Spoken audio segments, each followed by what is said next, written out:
Hello and welcome back. So in this part we're going to work on the room a bit further, and we're going to take the walls and the floor and the ceiling today. The ceiling is going to be just a plain white, but the walls and the floor are going to have a tiled texture on them. So we're going to go over to items and then basically just click on the walls within there. Now if we come over to the shader tree, you'll see that there's nothing under the render node and no material at all. So we're going to hit M to create a new material. I'm going to call this stone block.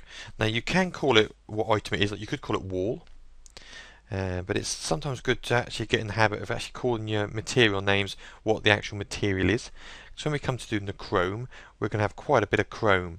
So we don't want to be using duplicating the materials up to making sort of 5 or 6 different chromes when that'll be the same actual material. So if we just set chrome there, when we do the tabs we can just select chrome. Then when we do the actual the radiator, then we can, when we hit M to create new material, we can just select chrome from the pull down and just sort of reuse the same material. So we're going to be calling this one a stone block. Now if we come to the material itself, the material reference there, I'm going to leave all this as standard. We're not going to affect anything at the moment. And the same with the material transparencies, they're all at 0%. And there's no luminosity. Okay, we're going to come up to, we're in the actual stone block material. The material is selected, but it doesn't really matter. We're going to load an image.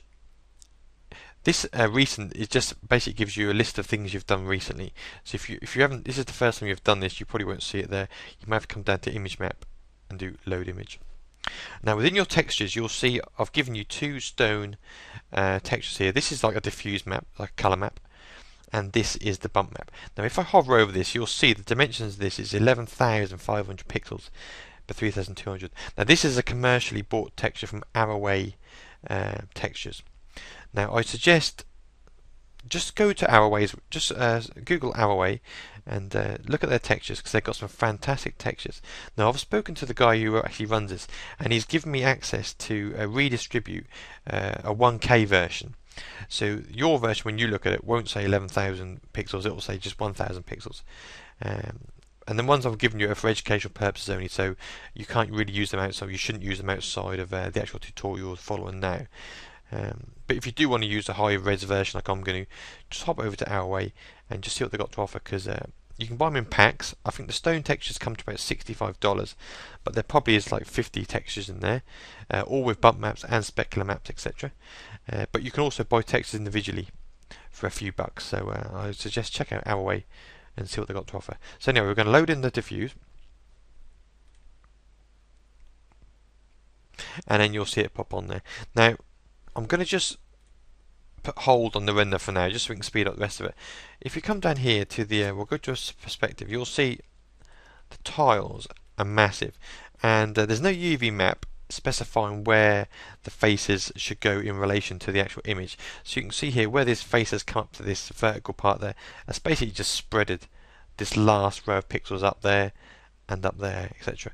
Now if you're doing game type assets, you'll probably want to have to UV map each object, but for sort of architectural visualizations and things which are just square, we don't really need that to do that. That's why we didn't do any sort of UV mapping when we did the modeling. That's really outside the scope of this tutorial. But what we can do for our instance here, we've got the actual this new material selected here, and we'll come over to texture locator. This is within properties, of course, and you'll come down to this projection type. At the moment it's set to UV map, so we'll just change this to cubic, and this will just project. It's just sort of project this as in you're looking at a box sort of thing. So you can see it's projected the same on all the walls there and all the faces. But that's not to say you need to leave it like that. You've got control of these positions, sizes, and rotations.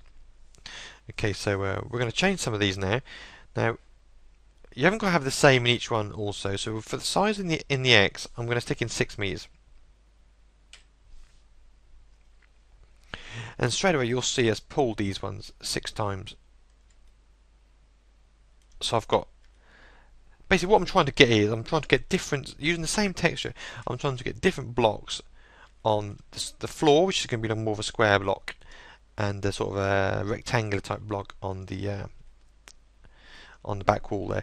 Now, when you do things like tiles, you'll get grout between the tiles, this sort of dark area, which is the sort of the adhesive, which connects the actual tiles to the walls. Now you want to get these as nice as possible, so if you were making this in the real life, you wouldn't have half a row of tiles down the bottom there. Now I had to play with this earlier, so I know these settings, but the way to do it is to say you can get the Y position here, get on this little sort of spinner, and sort of hold the mouse button and click left right. You can see you can pull up and down the textures. So if you get it now, so the grout is basically along the bottom there, so you've got a full, and then you can go up now, and you can see now we've got a problem here and a small bit at the top. So to get around that, you can just resize it in the Y, make it slightly bigger, and then just tweak the up and down again, and get it sort of as good as you can. Now I know that the size, if I up this to 1 meter and sort of 26 2 centimeters and a bit of 6 mm, and you can see now with that size we've got a bit of grout along the bottom there, we've got a bit of grout along the top there, we've got a bit of grout there, and it's matching nicely at the top as well. So that's basically what you want to sort of aim at here.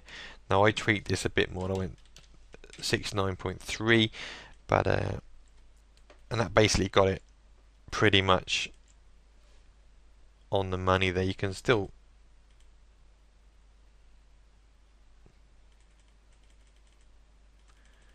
tweak it a bit. See, we're going down now, look, just to get the grout in the bottom there. Got a line of grout there. I'm going to bring it up a bit. Now don't forget, this is just an image, so the texture, the image, the actual grout isn't this uniform all the way along. So you're gonna get a bit where it's above, and down here where it's a bit below. But get your best sort of fit. Okay, and then in the Z, I'm going to scale that to 3 meters, and that'll just basically give me nice squares on the ground there. I've got rectangles there, and it's just nice. It's just a nice. Basically, just go with what you think looks nice. It's all based on the texture, really. Nothing more than that. And I also moved left and right a bit just to get some of these red colours a bit more prominent.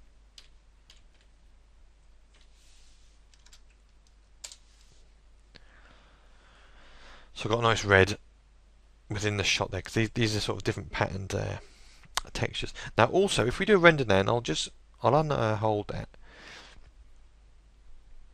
and I'll just let this do this bit. I'll talk a bit about the gamma while it's doing that actually. Now if you look at this now, you'll see the textures are pretty good, but it's not really true colour. It's almost washed out. It's if you looked at the texture itself, you'd see it was a lot more darker than this. It's not quite so. Now this might be the effect you're going for, but it's just not correct with the gamma of the screen and the gamma of the texture. The texture was probably set up for a gamma of 1.0, and if you look now at ours when we do a render, we're outputting ours at a gamma of 2.2. So basically we need to sort of gamma correct these images. So what we're going to do, we're going to come over to the image. Make sure the image is highlighted there, and in the gamma here you'll see it's 1. So the easiest way to correct this is just check what your gamma is, and in this case it's 2.2. So we're going to do a bit of maths in here. We're going to have 1 divided by 2.2, just hit return, and that will calculate that for you. And as you'll see now, and then we're getting a better representation of the actual texture. Okay, so that's basically the diffuse map done. With it being so dark, you can see these lights aren't man enough for the job. So while we're here, I'm just going to come over to the area light, and I'm just going to boost this up from 5 to about 12, and you'll see it's going to add a lot more light into the scene. Now there's a bit of a blown out area here. You can see it's gone to total white, but when we actually see the final render here, it's not blown out to that extent. So we may even be able to push this to 15. We'll see. We'll just put 15 in. I want as much light in the room as possible without actually adding any extra lights. Because we're going to do 3 different renders if you remember. We're going to do this sort of shot just using this. We're going to do one using the light nighttime and a candle lit one. So okay, so I'm happy with that. Now I've also given you a bump map. Now whether you use the bump map or not is purely up to you. Now obviously the stones would be a bit bumpy, or they might just be like a moody type effect stone. So if you want to use the actual bump maps, instead of inputting all these settings into the actual bump map channel, because don't forget both the images are the same proportions, they need the same offsets. The easiest thing to do is just right click on it and just do create instance, and that will just basically create a new one based on the old one. So all the settings have been carried over. Now obviously we want the bump image instead of the diffuse color, so we're going to come down to texture layers there, and where it says image we're just going to click on there and just do load image, and we're going to select the bump instead. Now you'll see that's going to bring that in. I'm going to override the gamma on that because that's just a grayscale image. And I'm going to change the effect from diffuse color. If you go down to surface shading, just change it to bump. Now if you come down to the material itself, the actual material node, you can see down the bottom you've got sort of a bump amplitude here.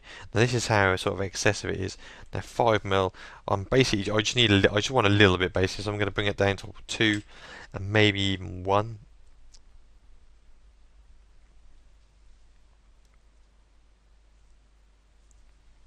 Okay, the last thing we're going to really do is on the material, is we're going to come over to the actual material reference there, and we're leaving it all as pretty much standard. I'm just going to add a little bit of reflection, just so the light sort of comes across these faces, ever so slightly. So we're just going to put in 2%. Now don't forget, none of these figures are set in stone. So to speak, and that was no pun intended. When we come, like I say with the lights, we bump them up to 15. When we start adding the textures and the rest of the things in, we'll probably come back and revisit some of these textures and tweak them a bit. So now just adding it up to 2, you can see there's some light now falling across this wall.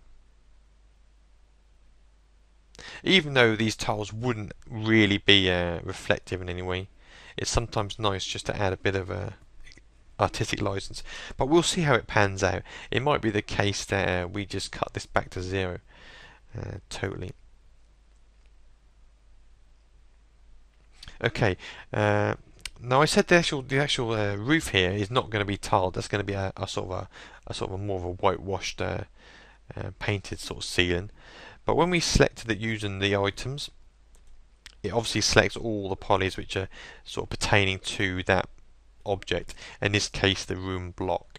But we don't want these top ones to be the same, so what we're now going to do is I'm going to come over to polys, and I'm just going to select just the polys that make up the ceiling there, and I'm going to hit M again, and in this case I am just going to call it a name of the ceiling, because this is the only object which is going to get this material. So I'm basically just going to hit return on there. Now if we come back over to the shader tree, under the filter here, I've got filter on selection turned on. So basically that just means whenever you select an item, like if you select the mirror here, you'll see there's no nodes materials in relation to the mirror. But if I select something to do with the actual walls, you can see that's now made up of 2. It's made up of the stone block work here, plus this ceiling material here. Now what I'm just going to do is I'm just going to take it just slightly off white, just because nothing in the real world is either white or black, and I'm just going to leave everything as it is for now. We may come back and revisit this one as well, but as it stands at the moment we're just going to leave it all as standard. Okay, so that's the walls and the ceiling done. I'll just do a quick render now, just so we can see our handiwork to date. Now a lot of the other materials will be quick and easy for us to do. Like when we do the chrome, we'll use the chrome standard from the modo Luxology standard assets there. So that is a really good chrome, and like I said before, Luxology spent a lot of time making it, so We don't want to reinvent the wheel. And a lot of these objects are going to be the same chrome, like the taps, the radiator, all these sort of knobs and handles and things. Um, the candles are already textured, the actual candle section. The glass bowls we obviously need to do ourselves. And then we've got just the mirror. So it ain't going to take us long, really, to do the surfacing for this simple scene. And then we'll, like I say, we'll come back and we'll do different renders based on lights. There's still a few more things we need to add. We need to add like flames to the candles for the night shots, which will be like a billboarded plane. But we'll come to that when we need to. So we'll just see the end of this go, then I'll call it a day for this part.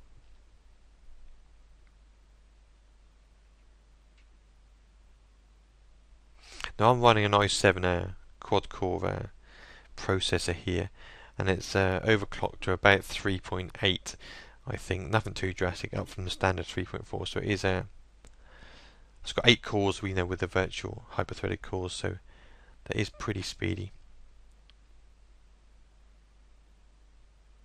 Okay.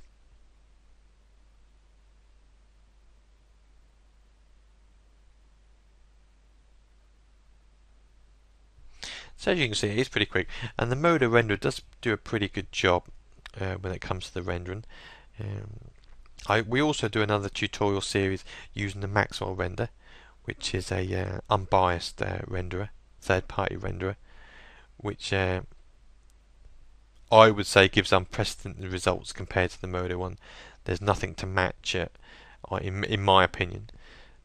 So if you're doing this commercially or you want to take the renders to another level, you can always check out the Maxwell renderer. And there's other third-party renderers for modo also, like Octane and Fry, I think, do a renderer as well. You can't use V-Ray